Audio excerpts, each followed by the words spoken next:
There continues to be considerable debate about the health effects of caffeine, and coffee specifically, with some reports suggesting toxicity and some even suggesting beneficial effects. Many people are very protective of their coffee and probably won't like to hear all of these health problems associated with it. In fact, despite some potential longer-term benefits, for many of us excessive coffee consumption may be having some very negative effects on our health in the here and now. Today we discuss the dangerous truth of drinking coffee. 1. Early death.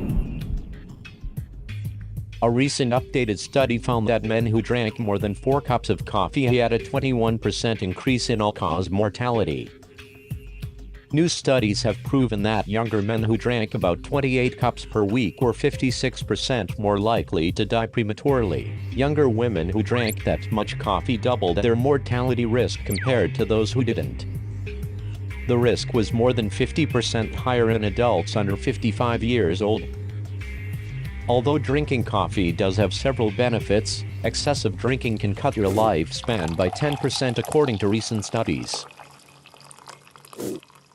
2. High blood pressure. Caffeine consumption may also raise blood pressure, especially in those already suffering from hypertension and those who don't normally consume caffeine. Caffeine can cause a short, but dramatic increase in your blood pressure, even if you don't have high blood pressure. It's unclear what causes this spike in blood pressure. Some researchers believe that caffeine could block a hormone that helps keep your arteries widened. Others think that caffeine causes your adrenal glands to release more adrenaline, which causes your blood pressure to increase. To see if caffeine might be raising your blood pressure, check your blood pressure before drinking a cup of coffee or other caffeinated beverage and again 30 to 120 minutes afterward. If your blood pressure increases by about 5 to 10 points, you may be sensitive to the blood pressure raising effects of caffeine. 3. Heart attack. New studies have shown that coffee could produce an increased risk of heart attacks among young adults. That cup of coffee you're craving might not be such a good idea. Researchers have found that coffee can trigger a heart attack within an hour in certain individuals. Coffee junkies can take some comfort from the finding that the risk was highest among light coffee drinkers, which were those who consumed only 1 cup a day. For those people, the risk of heart attack increased 4 times due to the change in cardiac algorithms to the heart. Studies have shown that couch potatoes and those with other risk factors for heart disease were also at greater risk of having a heart attack after drinking a cup of coffee. 4. Gout attacks. An extra jolt or two of caffeine may trigger a gout attack in people with the painful and often disabling arthritic condition, preliminary research suggests. As the number of servings of caffeinated beverages increase, so do the chance of having recurrent gout attack as well. For example, drinking 4 servings of caffeinated beverages in the previous 24 hours was associated with an 80% increased risk of recurrent gout attacks, compared with having no caffeinated drinks. Drinking more than 6 servings of caffeinated beverages in the previous day was associated with a 3.3-fold higher risk of a flare-up, the study of 663 gout patients suggests. When habitual and occasional caffeine drinkers were looked at separately, the link was only observed in people with gout who typically drink less than 2 caffeinated beverages a day. 5. Addiction. Regular ingestion of the drug alters your brain's chemical makeup, leading to fatigue, headaches and nausea if you try to quit. Within 24 hours of quitting the drug, your withdrawal symptoms begin. Initially, they're subtle. The first thing you notice is that you feel mentally foggy and lack alertness. Your muscles are fatigued, even when you haven't done anything strenuous, and you suspect that you're more irritable than usual. Over time, an unmistakable throbbing headache sets in, making it difficult to concentrate on anything. Eventually, as your body protests having the drug taken away, you might even feel dull muscle pains, nausea and other flu-like symptoms. Like many drugs, caffeine is chemically addictive, a fact that scientists established back in 1994. This isn't heroin, tobacco or even alcohol withdrawal. We're talking about quitting caffeine, a substance consumed so widely and in such mundane settings that we often forget it's a drug, and by far the world's most popular psychoactive one. 6. Insomnia. Tired of not getting a good night's sleep? One thing to try is reducing your caffeine consumption. According to sleep experts, caffeine overload can lead to insomnia, increase the number of times you wake during the night, and interfere with deep sleep.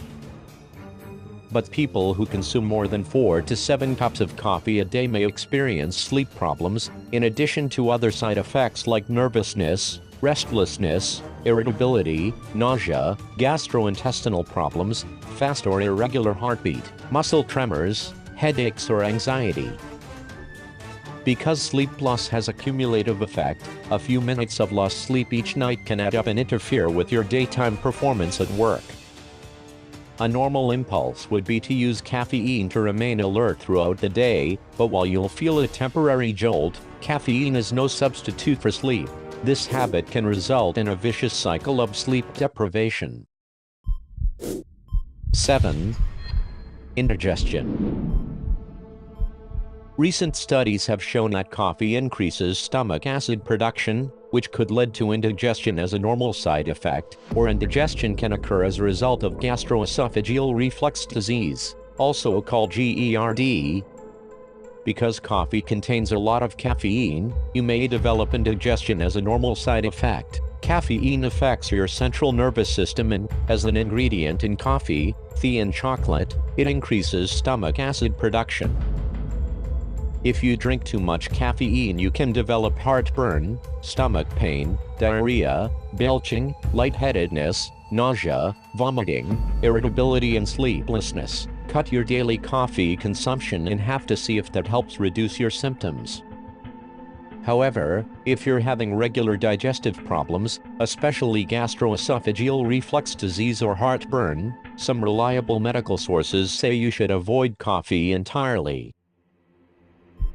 8. Severe headaches. When caffeine is added to the combination of acetaminophen and aspirin, the pain-relieving effect is increased by 40%.